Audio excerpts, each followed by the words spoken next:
저희가 7월 11일 예배 이후로 유튜브와 줌으로 함께 가정 예배 형식으로 예배를 드렸다가 한 달 만에 이렇게 오후 예배의 문이 다시 열렸습니다.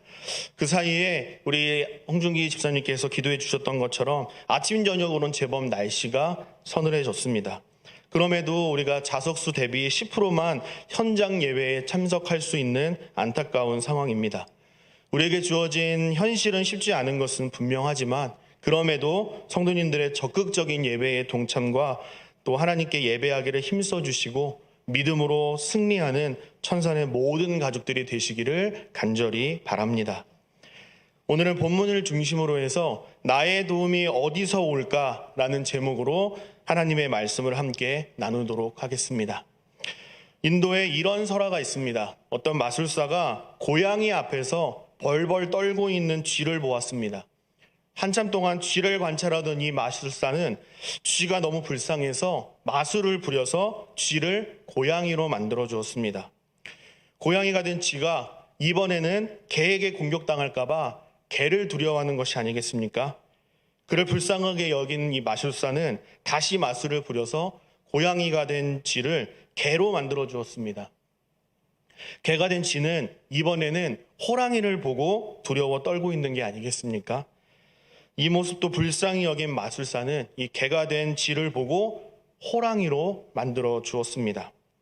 그랬더니 이제는 사냥꾼의 총을 두려워하는 것이 아니겠습니까? 사냥꾼을 두려워하는 이 호랑이가 된 쥐를 보면서 이 마술사는 모든 것을 포기하면서 이렇게 말합니다. 내가 아무리 노력해봐도 너의 두려움은 끝이 없다. 그러니까 너는 다시 쥐로 돌아가라.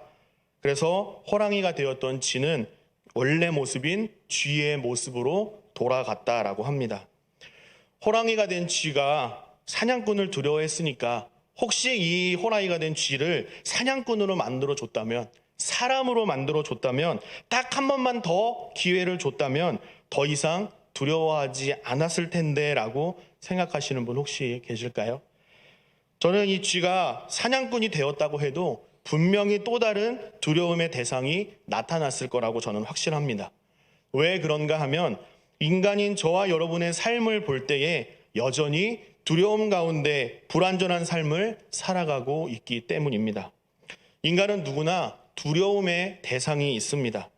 두려움을 느낀다라는 것은 인간은 철저히 의존적인 존재라는 사실을 잘 알려주는 표현 중에 하나입니다. 여러분, 인간은 누구를 의지하며 살아가도록 창조되었습니까? 첫째로 우리를 창조하신 창조주 하나님이요, 둘째로 우리와 함께 살아가는 사람들을 의존하여서 더불어 함께 살아가게끔 창조된 존재가 바로 연약한 인간이라는 것입니다. 여러분도 두려워하는 것들이 다 있으시죠? 저도 두려워하는 것들이 아주 많습니다.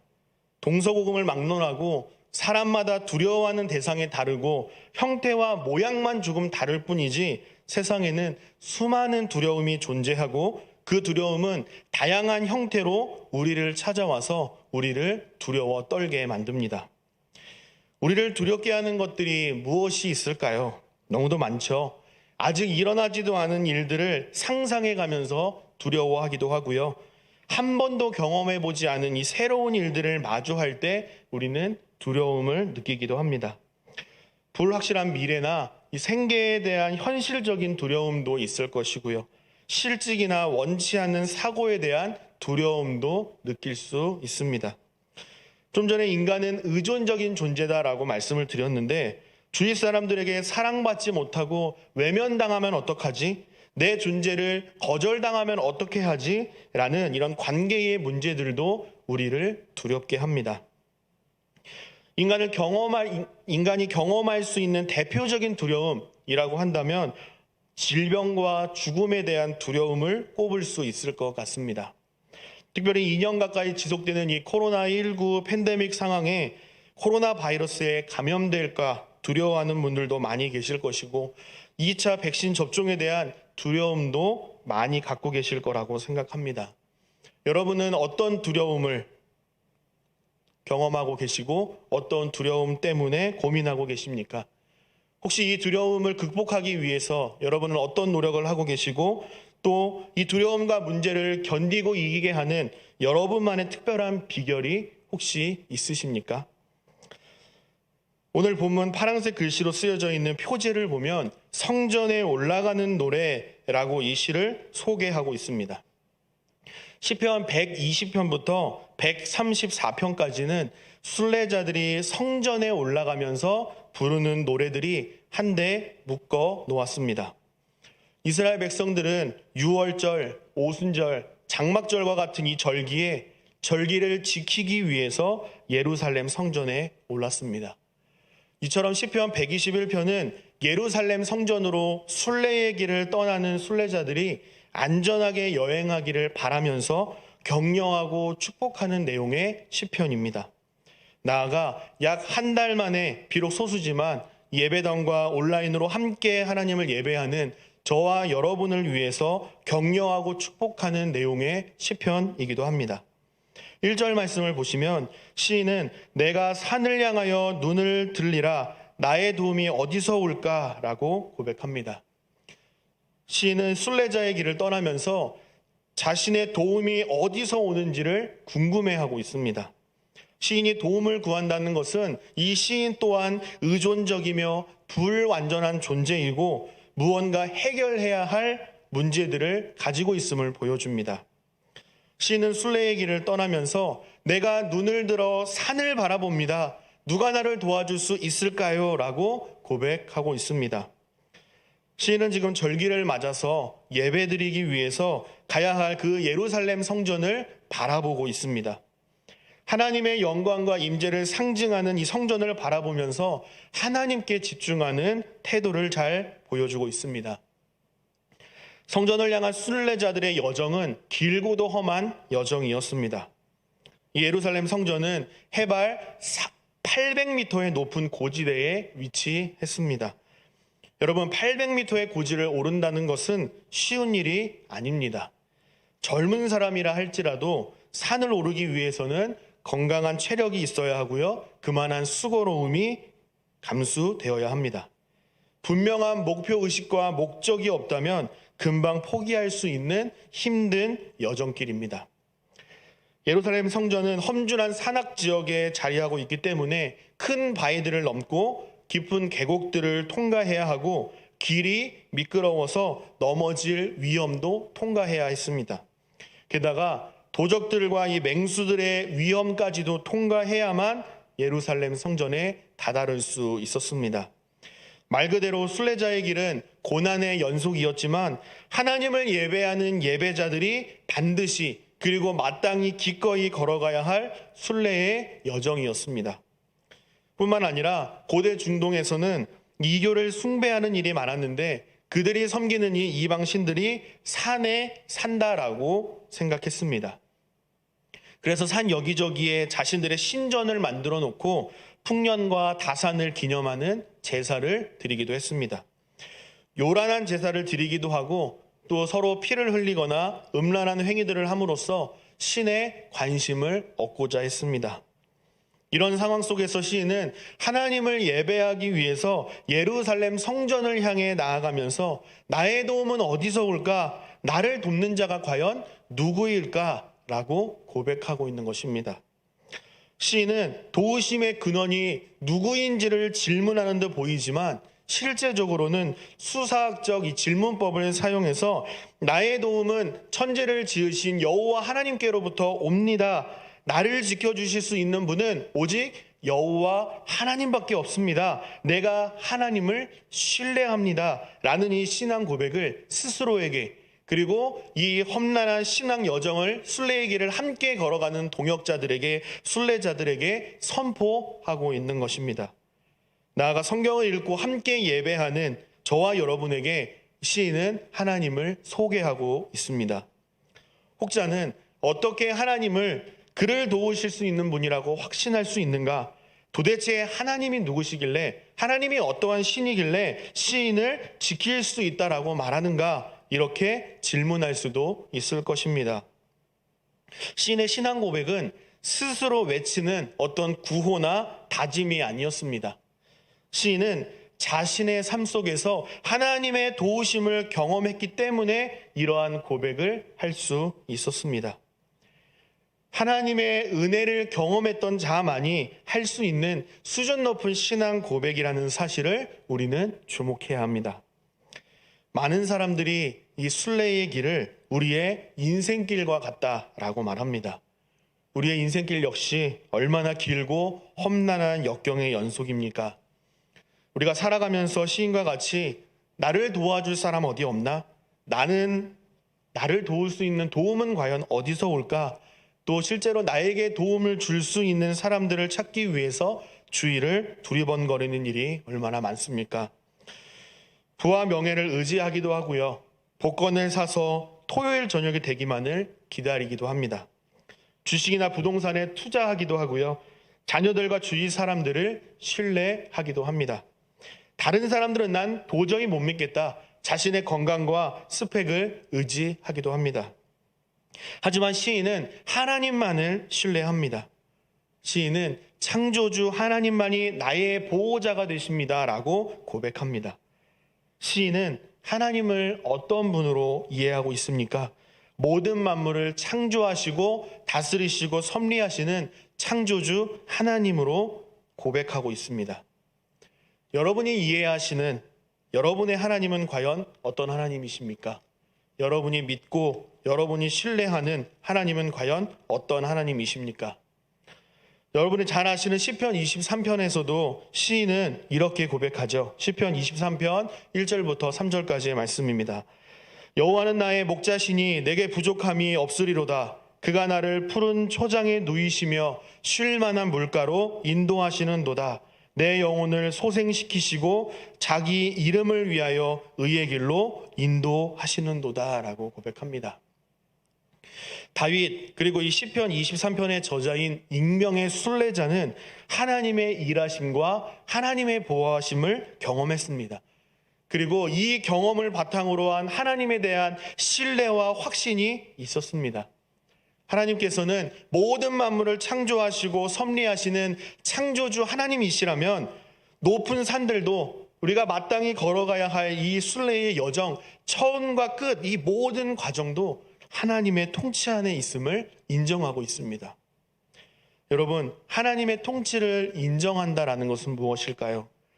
내 인생의 방향키를 잡고 계신 분은 우리 하나님이시고 내가 걸어가야 할 길을 아시는 하나님께서 나를 지켜주실 것이다.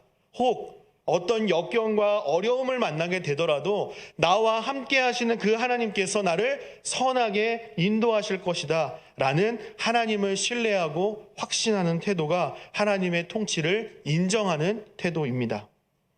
사랑하는 성도 여러분, 하나님이 어떠한 분이신지 하나님의 정체성을 아는 것과 하나님이 나의 보호자가 되어주신다라는 이 확신을 가지고 살아가는 사람과 그렇지 않은 사람과의 삶은 천지 차이라고 할 수 있을 만큼 완전히 다른 삶을 살아갈 수밖에 없습니다.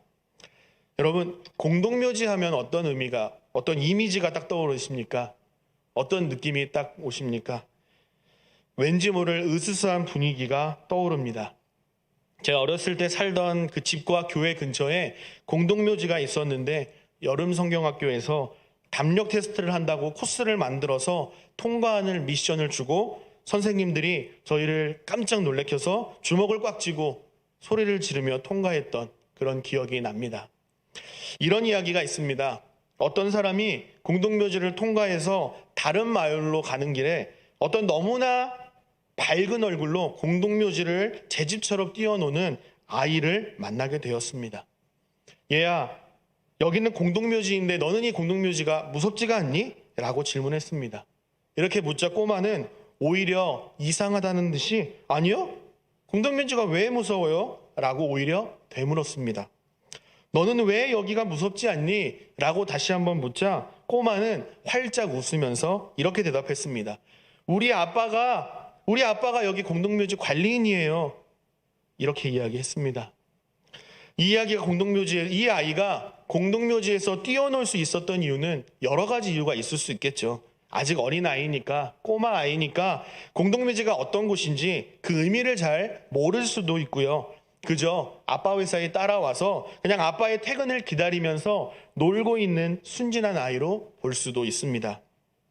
하지만 아이가 확실하게 알고 있었던 사실이 있었는데, 그것은 바로 우리 아빠가 공동묘지를 관리하는 사람이고, 아빠가 공동묘지를 관리하는 사람이라면 아빠는 이곳을 누구보다 잘 알 것이고, 혹 나에게 어떤 일이 일어난다 하더라도 문제를 신속하게 해결할 수 있는 능력이 있는 사람이라고 확신했기 때문에 이 아이는 다른 사람들과 달리 그 장소가 공동묘지라 할지라도 두려워하지 않고 오히려 웃으며 뛰어놀 수 있었다는 것입니다.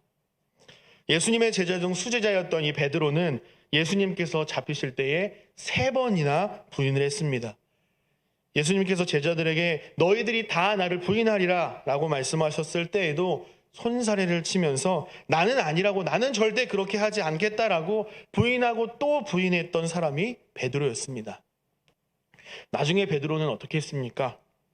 나는 그 사람을 알지 못한다 라고 부인하고요, 심지어 저주하고 맹세하기까지 했습니다.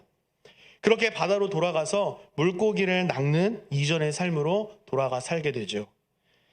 하지만 부활하신 예수님께서 이 베드로를 찾아가셔서 그를 위로해 주셨습니다. 요한의 아들 시몬아, 내가 나를 사랑하느냐? 라고 물으시면서 위로하시면서 주님의 참 사랑을 베드로는 경험하게 됩니다.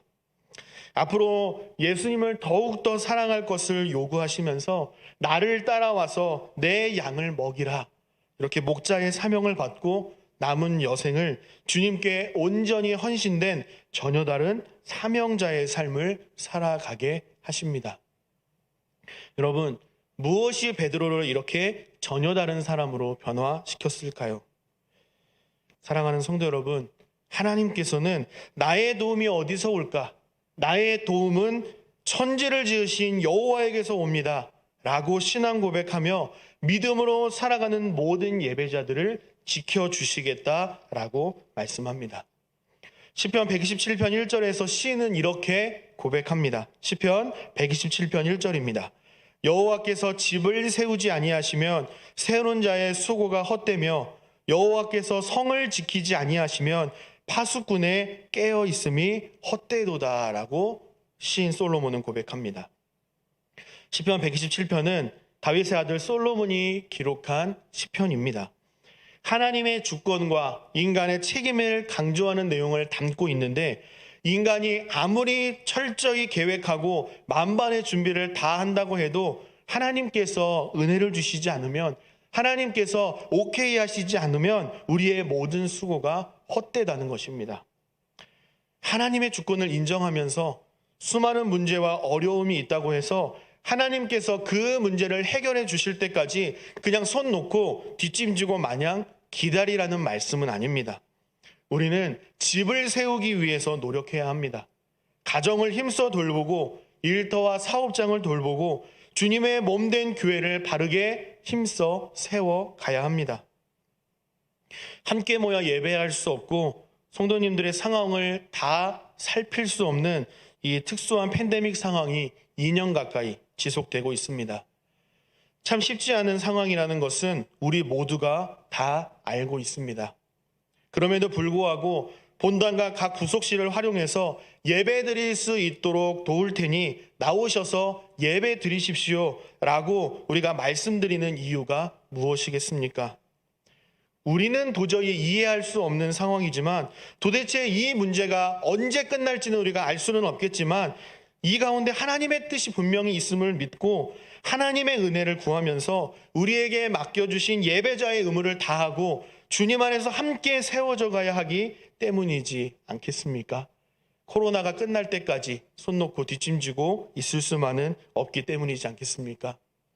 어려울 때일수록 예배할 수 없고 함께 모일 수 없는 상황일수록 우리는 더더욱 하나님께 집중하고 하나님을 신뢰해야 합니다. 왜냐하면 이 문제를 해결하실 수 있는 분은 오직 하나님밖에 없기 때문입니다. 하나님의 자녀요 예배자로서 집을 세우고 성을 지키는 책임을 감사함으로 감당하시고 또 함께 동참해 주심으로써 이 어려움의 때를 하나님을 향한 믿음으로 돌파하실 수 있기를 바랍니다.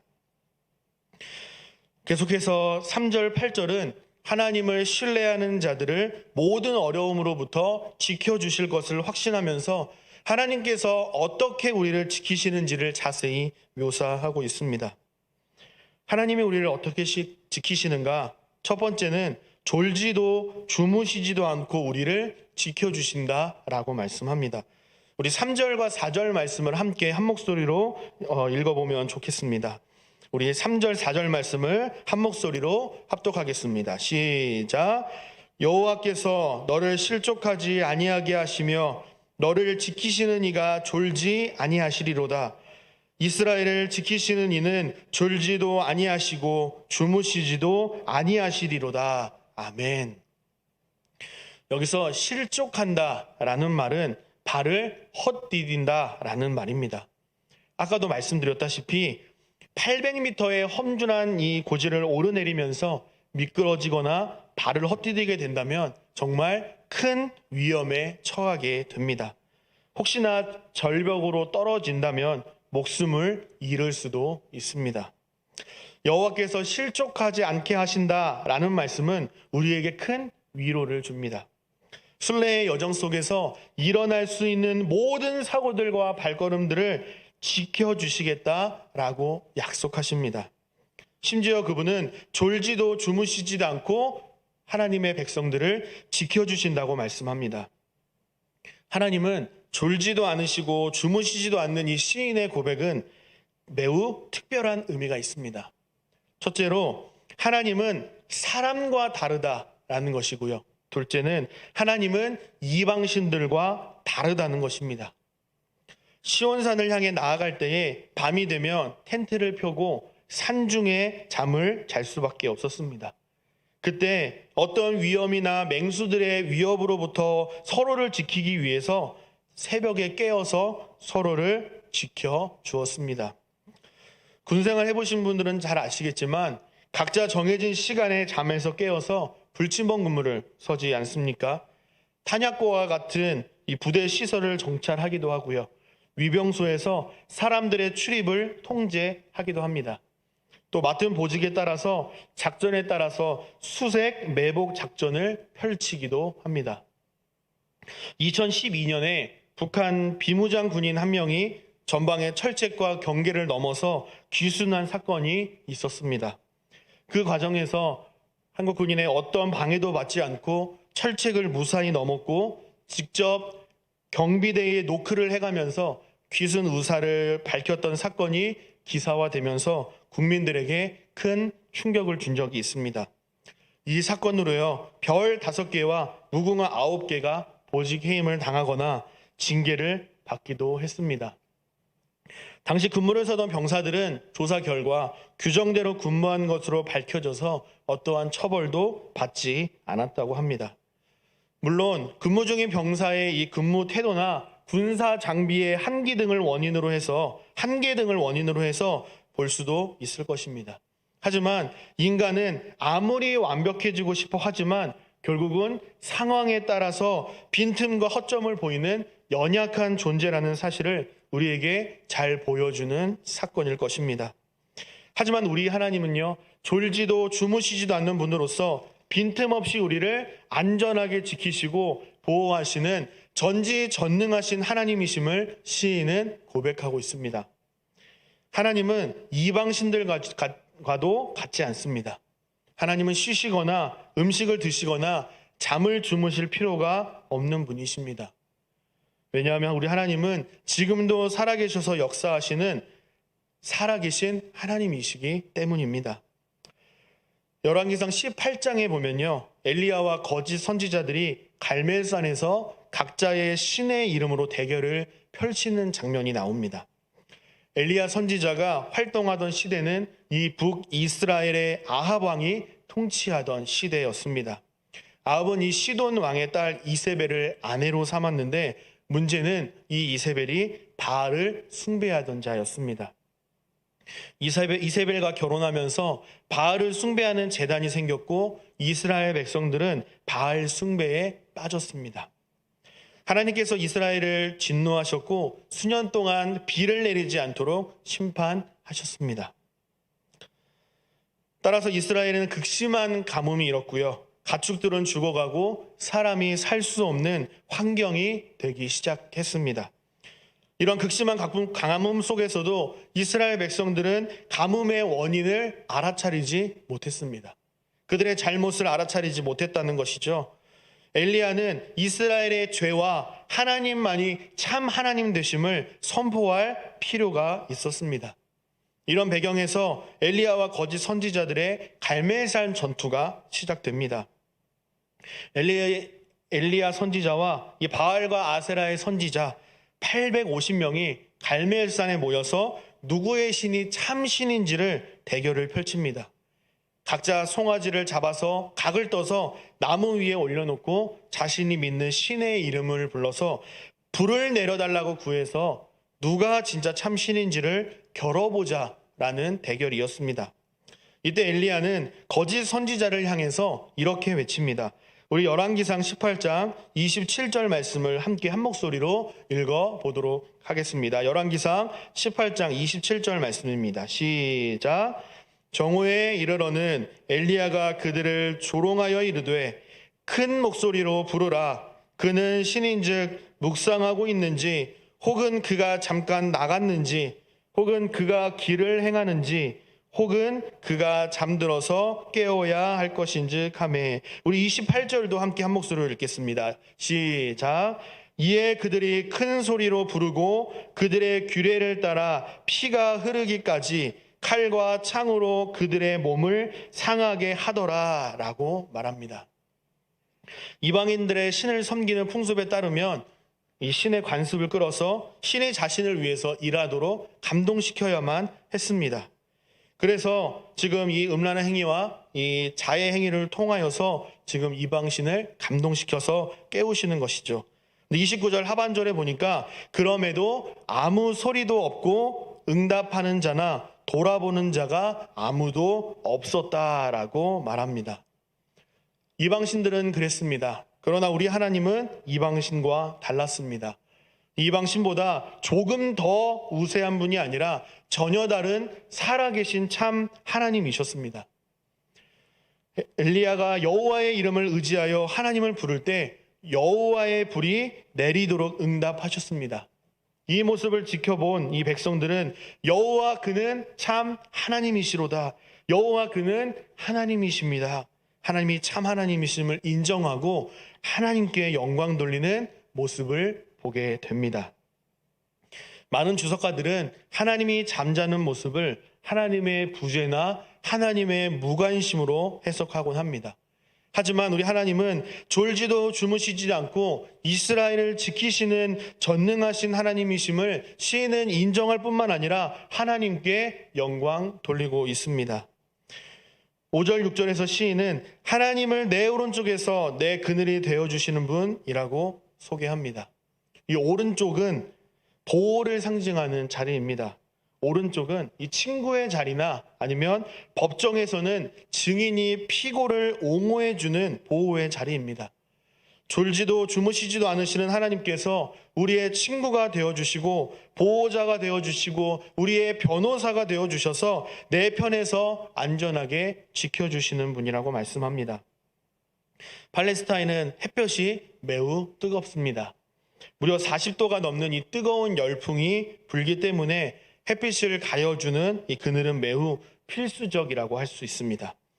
요나서 4장에 보면 햇빛을 가려주는 박넝쿨로 말미암아 요나는 기뻐하기도 하고 그것을 제거했을 때 하나님을 향해서 불평불만했던 요나의 모습을 여러분은 잘 아실 것입니다. 시인은 하나님께서 오른쪽에서 그늘이 되어주시기 때문에 낮의 해와 밤의 달도 상하게 못하고 해치지 못한다라고 말씀합니다. 학자이자 목회자인 이 유진 피터슨이라는 목사님이 계십니다. 그가 번역한 이 메시지 성경에서 오늘 본문 5절 6절을 이렇게 번역했는데요. 하나님은 너를 보호하는 자, 내 오른편에서 너를 지키시니 햇빛을 막아주시고 달빛을 가려주신다라고 번역했습니다.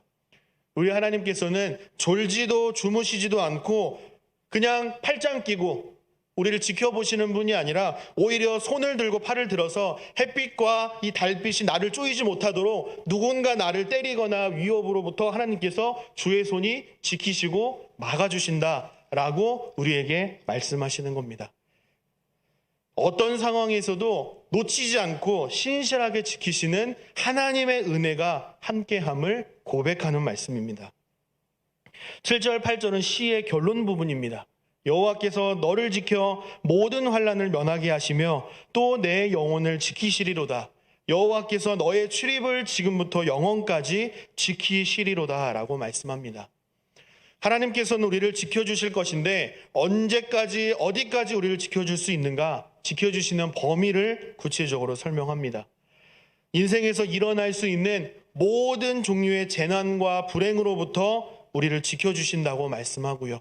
각종 위협이 도사리고 있는 순례의 모든 여정 가운데에도 우리를 지키시고 선하게 인도하시는 분이라고 고백합니다. 하나님을 왕으로 인정하고 하나님의 말씀에 순종하며 살아가는 모든 예배자들을 순례의 길뿐만 아니라 인생의 모든 활동에서 여호와 하나님께서 우리를 안전하게 지켜주실 것을 확신합니다. 저와 여러분에게도 하나님께서 지키실 것에 대한 믿음과 확신이 있게 되기를 바랍니다. 하지만 우리가 기억해야 할 것은요, 여호와를 신뢰하는 믿음의 길을 걸어간다고 해서 어떤 위험이나 어려움도 전혀 없다는 것을 의미하지 않는다는 사실을 기억해야 합니다. 긴 순례의 길을 걸어가면서, 인생길을 걸어가면서 큰 바위와 깊은 계곡과 맹수의 위협을 통과해야 하는 상황에 직면할 수 있습니다. 어쩌면 지금이 그런 상황이라고도 할 수 있습니다. 또한 예수를 믿는 일 때문에 사자굴에 들어가거나 요나의 물고기 뱃속과 같은 고난을 만나게 될 수도 있습니다. 신앙 때문에, 우리가 가진 믿음 때문에 어려움에 처할 수 있다라는 것이죠. 어쩌면 과거의 고난을 통과하신 분도 계실 것이고 지금 고난의 터널 중간에 계실 줄도 모르겠습니다. 하나님, 도대체 언제까지입니까? 어디까지 내려가야 합니까? 낙심하고 탄식하며 하나님, 차라리 나를 데려가십시오라고 요나와 같이, 엘리야와 같은 심정으로 하나님께 따져 묻고 싶은 분들도 분명 계실 것입니다. 그런 저 여러분의 상황과 형편을 아시는 우리 전능하신 하나님께서 우리를 신실하게 지켜주신다라고 말씀합니다. 우리의 환난을 면하게 하실 것이고 출입까지도 지금부터 영원까지 우리의 보호자가 되셔서 완전하게 지켜주시겠다라고 말씀합니다. 다니엘의 사자굴에 먼저 들어가셔서 고통 가운데 함께 하시며 피할 길을 내시는 우리 하나님, 큰 물고기를 예비하셔서 요나를 구원하신 하나님, 물 가운데를 지나고 불 가운데를 지날 때에도 하나님께서 함께 하셔서 우리를 지키시고 인도하시는 그 하나님을 풍성히 경험하며 누리실 수 있는 저와 여러분 되시기를 바랍니다. 말씀 맺겠습니다. 한 소년이 깊은 산골에서 살고 있었습니다. 하루는 비가 억수같이 퍼붓는 바람에 집 앞에 있는 나무가 쓰러져서 길을 막아버렸습니다. 소년은 혼자서 그 나무를 치워보려고 애를 썼지만 끄떡도 하지 않았습니다. 소년이 이 나무를 옮기려고 끙끙대고 있는데, 쩔쩔매고 있는데 아버지가 나와서 이렇게 묻습니다. 아들아, 내가 할 수 있는 일, 네가 할 수 있는 일은 모두 다 해보았니? 예, 아버지, 제가 할 수 있는 일은 모두 다 해봤는데도 이 나무는 전혀 움직이지가 않아요. 그랬더니 아버지께서 이렇게 말했습니다. 아니다, 내가 아직도 하지 않은 일이 한 가지 있다. 그게 무엇인지 아니? 잘 모르겠는데요. 너는 이 아빠에게 도와달라는 말을 하지 않았어. 아빠는 이렇게 말했습니다. 우리가 하나님의 임재 안에 거하고 하나님을 신뢰하며 하나님의 도우심을 구하며 살아갈 때에 하나님은 우리를 떠나지도 버리지도 않으시고 졸지도 주무시지도 않으시고 지금부터 영원까지 저와 여러분을 지키시는 하나님이심을 믿으시길 바랍니다. 하나님의 자녀요, 참된 예배자로서 하나님께 헌신을 다짐하고 주님을 향한 이 순례의 길을 걸어가는 자들의 삶을 지키시는 하나님의 은혜를 여러분의 삶 속에서 풍성히 경험하는 은혜가 있기를 소망합니다. 한 주 동안도 또 여러분의 평생의 삶 가운데 나의 도움이 어디서 올까? 나의 도움은 천지를 지으신 여호와에게서로다. 이 믿음으로 승리하는 저와 여러분 되시기를 바랍니다.